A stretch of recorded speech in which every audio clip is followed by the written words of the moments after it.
നവകേരള യാത്രയ്ക്കിടെ മുൻ മുഖ്യമന്ത്രി പിണറായി വിജയന്റെ ഗൺമാൻമാർ യൂത്ത് കോൺഗ്രസ് പ്രവർത്തകരെ മർദ്ദിച്ച കേസുമായി ബന്ധപ്പെട്ട് ഗ്രേഡ് SI-മാരുടെ മൊഴി SIT രേഖപ്പെടുത്തുന്നു. ADGP MR അജിത് കുമാറിന്റെ ഓഫീസിൽ റിപ്പോർട്ടുകൾ പരിശോധിച്ചിരുന്ന ഗിരീഷ്, ശ്രീകാന്ത് എന്നിവരാണ് SITക്ക് മുന്നിൽ ഹാജരായത്. ഫൈസൽ അസീസ് വിശദാംശങ്ങളുമായി. ഫൈസൽ, ഈ കേസിലെ അതിനിർണായകമായ ഒരു മൊഴിയെടുപ്പും ഒരു ഘട്ടവുമാണെന്ന് മനസ്സിലാക്കുന്നു. എന്നുവെച്ചാൽ അന്നത്തെ ക്രമസമാധാന ചുമതലയുണ്ടായിരുന്ന ADGPക്ക് ഈ കേസ് അട്ടിമറിക്കുന്നതിൽ പങ്കുണ്ടോ എന്ന കാര്യം കൂടിയാണ് SIT അന്വേഷിക്കുന്നതിൽ നിർണായക കണ്ടെത്തലിലേക്ക് SIT എത്തിയതുമാണ്. ഇപ്പോഴത്തെ ഈ മൊഴിയെടുപ്പ് ആ നിലക്ക് എത്രത്തോളം പ്രധാനപ്പെട്ടതാണ്?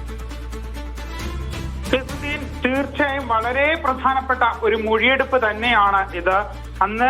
അന്നത്തെ ക്രമസമാധാന ചുമതലയുണ്ടായിരുന്ന ADGP MR അജിത് കുമാറിന്റെ ഓഫീസിലെ ഉദ്യോഗസ്ഥരായ ഗിരീഷ്, ശ്രീകാന്ത് എന്നിവരുടെ മൊഴിയാണ് ഇപ്പോൾ SIT സംഘം എടുക്കുന്നത്.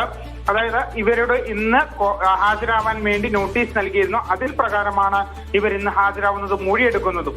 ഈ കേസിൽ ഈ DYSP, അതായത് ഈ കേസ് ആദ്യം അന്വേഷിച്ചിരുന്ന DYSPയെ തിരുവനന്തപുരത്തേക്ക് വിളിച്ചു വരുത്തി ഇതിൽ ഈ കേസ് ഡയറി തിരുത്താനും മറ്റു കാര്യങ്ങളൊക്കെ ഈ തെളിവുകൾ നശിപ്പിക്കാനും ഉൾപ്പെടെ ഈ ഉന്നതതല ഉദ്യോഗസ്ഥന്റെ ഇടപെടൽ ഉണ്ടായിരുന്നു എന്ന് നേരത്തെ തന്നെ പുറത്തു വന്നിട്ടുണ്ട്. അത് MR അജിത് കുമാറിന്റെ പേരുൾപ്പെടെ പുറത്തു വരുന്ന സാഹചര്യം ഉണ്ടായിരുന്നു.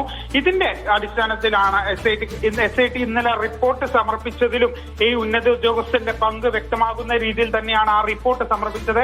അതിന് തൊട്ടു പിന്നാലെയാണ് ഇത്തരത്തിൽ ഈ ഉദ്യോഗസ്ഥർക്ക് ഹാജരാവാൻ വേണ്ടി നോട്ടീസ് നൽകിയതും ഇന്ന് അവരുടെ മൊഴിയെടുക്കുന്നതും. അല്പസമയം മുമ്പാണ് ഉദ്യോഗസ്ഥർ ആലപ്പുഴ ക്രൈംബ്രാഞ്ച് ഓഫീസിലെത്തിയത്. SIT ഇപ്പോൾ ഇവരെ മൊഴിയെടുത്തുകൊണ്ടിരിക്കുകയാണ്. ഫൈസൽ അസീസ് ആണ് ആലപ്പുഴയിൽ നിന്ന് വിശദാംശങ്ങൾ നൽകിയത്.